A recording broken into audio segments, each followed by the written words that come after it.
당신을 가장 아프게 한 그 사람, 지금도 그 사람 때문에 잠 못 이루고 계신가요?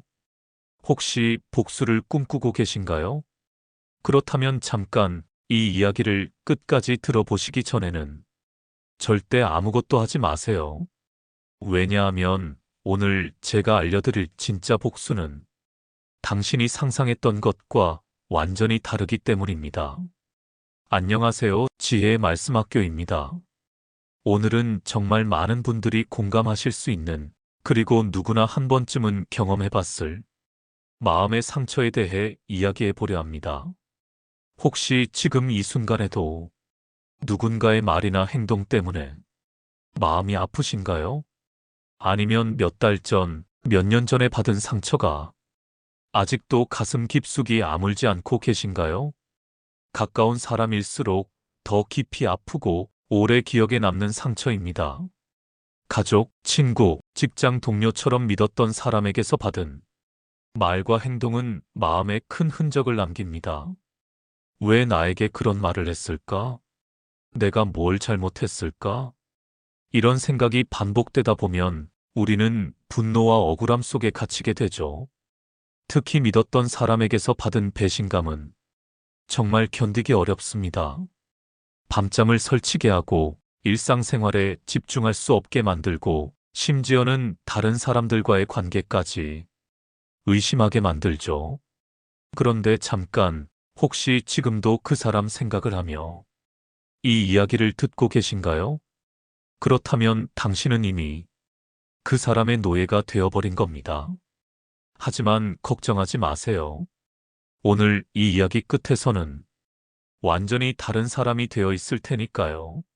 많은 분들이 상처를 받으면 이런 생각을 하십니다. 어떻게 하면 그 사람에게 똑같이 당하게 할 수 있을까? 내가 받은 상처만큼 그 사람도 아프게 해주고 싶다. 하지만 이런 생각들이 우리를 더욱 힘들게 만든다는 사실을 아시나요? 첫 번째 깨달음. 분노의 불길, 나를 먼저 태운다. 사람에게 상처를 받으면 우리의 마음은 크게 요동칩니다. 분노, 원망, 그리고 복수하고 싶은 충동까지. 그런데 여기서 충격적인 사실 하나를 말씀드릴게요. 그 감정 속에 오래 머무를수록 그 불은 상대가 아닌 나 자신을 태웁니다. 실제로 심리학 연구에 따르면 분노와 원망의 감정은 우리의 면역 체계를 약화시키고 스트레스 호르몬인 코르티솔을 과도하게 분비시킵니다. 결국 상대방은 멀쩡한데 화를 내는 우리만 병들어가는 거죠. 부처님께서는 이미 2500년 전에 이 진리를 꿰뚫어 보셨습니다. 분노는 마치 뜨거운 석탄을 손에 쥐고 남에게 던지려는 것과 같다. 그 석탄은 먼저 나를 태운다. 이 말씀이 얼마나 정확한지 아시나요? 잠깐 생각해 보세요. 당신이 누군가에게 화를 낼 때 그 사람은 그 순간 무엇을 하고 있을까요? 아마도 평온하게 잠들어 있거나 친구들과 즐겁게 시간을 보내거나 아니면 자신의 일상을 살아가고 있을 겁니다. 반면 당신은 그 사람 때문에 속이 끓고 잠 못 이루고 일에 집중할 수 없죠. 즉, 당신이 복수를 꿈꾸는 순간 이미 그 사람이 승리한 겁니다. 결국 복수의 불은 나를 괴롭히는 감정으로 돌아옵니다. 노자는 이렇게 말했습니다. 강한 것은 아래에 있고 약한 것은 위에 있다. 화를 내는 사람이 약한 사람이고 평온을 유지하는 사람이 강한 사람이라는 뜻입니다. 두 번째 깨달음. 무관심은 최고의 대답. 여기서 반전이 시작됩니다. 진정한 복수는 그 사람에게 다시 상처를 주는 것이 아닙니다. 더 이상 그 사람에게 내 마음을 허락하지 않는 것. 바로 무관심입니다. 무관심이 복수라고? 그게 말이 돼? 하고 계신가요? 실제로 심리학에서 말하는 사회적 죽음이라는 개념이 있습니다. 사람들에게 가장 큰 고통을 주는 것은 비난이나 공격이 아니라 완전히 무시당하는 것이라고 합니다. 인간은 사회적 동물이기 때문에 타인의 관심을 받지 못할 때 가장 큰 불안과 공허함을 느낀다고 해요. 불경에서는 이렇게 말합니다. 침묵은 최고의 대답이다. 논어에서도 군자는 말이 적고 행동이 크다라고 했습니다. 이건 단순한 철학이 아닙니다. 실제로 심리학에서도 증명된 사실이에요. 예를 들어 누군가가 당신을 화나게 했을 때 당신이 격렬하게 반응하면 그 사람은 내가 이 사람에게 영향을 줄 수 있구나 라고 생각합니다. 하지만 당신이 아무 반응도 보이지 않으면 그 사람은 오히려 불안해하고 혼란스러워합니다. 무관심은 냉정함이 아닙니다. 감정이 없는 상태도 아닙니다. 그것은 내 감정의 주인이 내가 되겠다는 선언입니다. 공자님도 이렇게 말씀하셨습니다. 군자는 마음에 원망을 품지 않는다. 그런데 여기서 중요한 질문을 하나 던져보겠습니다. 당신은 지금까지 얼마나 많은 시간과 에너지를 그 사람에게 쏟았나요? 하루에 몇 시간씩 그 사람 생각을 하고 그 사람과 나눴던 대화를 되새기고 그 사람에게 하고 싶은 말을 머릿속으로 연습하고 이런 시간들이 쌓이면 어마어마한 양이 됩니다. 만약 그 시간을 모두 자신을 위해 투자했다면 어떨까요? 새로운 취미를 배우거나 건강을 관리하거나 좋은 사람들과 시간을 보내거나 자기 개발을 했다면 지금쯤 얼마나 성장해 있을까요? 감정과 에너지를 상처 준 사람에게 쏟는 대신 나를 돌보고 나의 삶에 집중하는 것이 진정한 해방의 시작입니다. 장자는 이렇게 말했습니다. 타인의 시선에 흔들리는 자는 진정한 자유를 얻을 수 없다. 세 번째 깨달음. 끊고 비우고 멀어지는 연습. 이 부분이 가장 실용적인 내용입니다. 상처에서 벗어나기 위한 구체적인 실천이 필요합니다. 이것들은 제가 수많은 경전과 심리학 연구를 통해 찾아낸 실제로 효과가 검증된 방법들입니다. 첫 번째, 이름을 입 밖에 내지 않기입니다. 잠깐, 혹시 오늘 그 사람 이름을 몇 번이나 말했나요? 신경과학 연구에 따르면 우리가 어떤 것을 말할 때마다 뇌에서 그것과 관련된 신경회로가 더욱 강화된다고 합니다.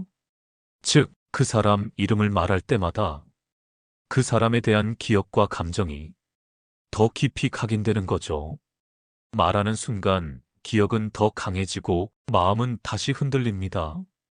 부처님도 말은 업을 만든다고 하셨어요. 좋지 않은 말을 하면 좋지 않은 업이 쌓이고 그것이 다시 나에게 돌아온다는 뜻입니다. 두 번째, 연락의 끈을 차단하기입니다. SNS, 문자, 전화. 끊는 게 아니라 꺼두는 것입니다. 여기서 놀라운 일이 일어납니다. 관심이 사라지면 그 사람은 내 삶에서 점점 작아집니다. 현대인들이 가장 어려워하는 부분이 바로 이것입니다. SNS에서 그 사람의 근황을 확인하고 몰래 프로필을 들여다보고 공통 친구를 통해 소식을 듣고 이런 행동들이 상처를 더욱 오래 끌고 갑니다. 심리학자들은 이를 디지털 스토킹이라고 부르기도 해요. 실제로는 만나지 않지만 온라인을 통해 계속 그 사람과 연결되어 있는 상태죠. 이는 상처 치유를 방해하는 가장 큰 요인 중 하나입니다. 세 번째, 스스로에게 집중하기입니다. 좋은 책을 읽고 명상을 하고 몸과 마음을 돌보는 작은 습관들. 이것들이 바로 상처를 회복시키는 진짜 복수입니다. 구체적으로 어떤 것들을 할 수 있을까요? 먼저 독서입니다. 좋은 책은 우리의 시야를 넓히고 생각의 깊이를 더해줍니다. 특히 철학서나 자기계발서를 읽으면 인생에 대한 새로운 관점을 얻을 수 있어요. 그 사람으로 인한 상처가 얼마나 작은 것인지 깨닫게 됩니다. 명상은 마음의 평온을 찾는 가장 확실한 방법입니다. 하루 10분만 명상을 해도 스트레스 호르몬이 현저히 줄어든다는 연구 결과가 있어요. 운동도 좋습니다. 운동을 하면 엔돌핀이 분비되어 자연스럽게 기분이 좋아집니다. 게다가 몸이 건강해지면 정신도 건강해지죠. 새로운 취미를 시작하는 것도 추천합니다. 그림 그리기, 악기 연주하기, 요리하기, 뭐든 좋습니다. 새로운 것에 도전할 때 우리 뇌는 도파민을 분비하여 행복감을 느끼게 해줍니다. 네 번째 깨달음. 강한 사람은 말없이 떠나는 사람. 준비되셨나요? 이것이 오늘의 핵심입니다. 세상에서 가장 강한 사람은 화를 내거나 복수하는 사람이 아니라 말없이 조용히 떠나는 사람입니다. 역사를 보면 진정으로 위대한 인물들은 모두 이런 특징을 가지고 있었습니다. 간디는 영국의 식민 지배에 맞서 폭력이 아닌 무저항으로 대응했습니다. 넬슨 만델라는 27년 동안 감옥에 갇혀 있으면서도 복수심 대신 용서를 선택했습니다.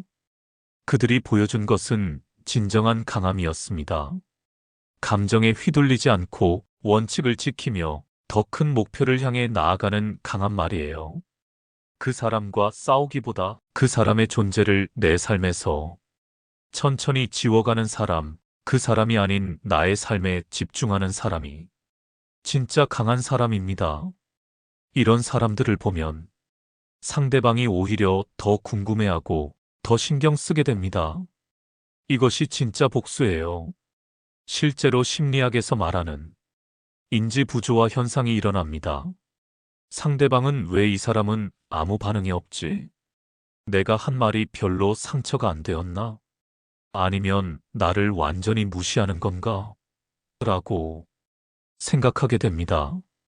그리고 시간이 지날수록 그 사람은 점점 더 불안해집니다. 자신의 존재감을 확인하고 싶어서 여러 방법으로 당신의 관심을 끌려고 할 수도 있어요. 하지만 당신이 계속 무관심을 유지한다면 그 사람은 결국 포기하게 됩니다. 여기서 중요한 것은 품격입니다. 말없이 떠나는 것은 단순히 도망가는 것이 아닙니다. 그것은 품격을 지키는 것입니다. 상대방과 같은 수준으로 내려가지 않겠다는 결심이에요. 맹자는 이렇게 말했습니다. 군자는 남의 잘못을 탓하지 않고 자신의 덕을 닦는다. 그리고 놀라운 일이 일어납니다. 당신이 그 사람에게서 완전히 벗어나 자신의 삶에 집중할 때 주변 사람들이 당신의 변화를 알아차립니다. 더 성숙해지고 더 지혜로워지고 더 평온해진 당신을 보게 되죠. 이것이야말로 최고의 복수입니다. 그 사람이 당신을 무너뜨리려 했지만 오히려 당신은 더 강한 사람이 된 것이니까요. 지혜로운 무관심이 복을 부른다. 마지막으로 당신에게 꼭 전하고 싶은 말이 있습니다. 무관심은 약함이 아닙니다. 그 감정에서 더 이상 흔들리지 않겠다는 결심이자 선언입니다. 상처는 남이 주지만 그 상처를 치유할 수 있는 힘은 내 안에 있습니다. 당신이 이 이야기를 끝까지 들은 것만으로도 이미 변화가 시작되었습니다. 상대의 말이나 행동이 아닌 내 선택, 내 태도, 내 마음이 복의 흐름을 결정합니다. 이제부터는 이렇게 다짐해 보세요. 더 이상 그 사람에게 시간을 쓰지 않겠습니다. 내 에너지를 나 자신에게 돌리겠습니다. 내 인생의 주인으로 다시 설 것입니다. 만약 이 이야기가 당신의 마음을 조금이라도 움직였다면 좋아요를 눌러주세요. 그 작은 클릭이 더 많은 분들에게 이 메시지를 전할 수 있습니다. 그리고 구독과 알림 설정으로 함께 성장하는 소중한 인연이 되어주세요. 다음에는 당신의 인생을 바꿀 수 있는 더 강력한 내용으로 찾아뵙겠습니다. 절대 놓치지 마세요. 고요하고 따뜻한 하루 보내세요. 감사합니다.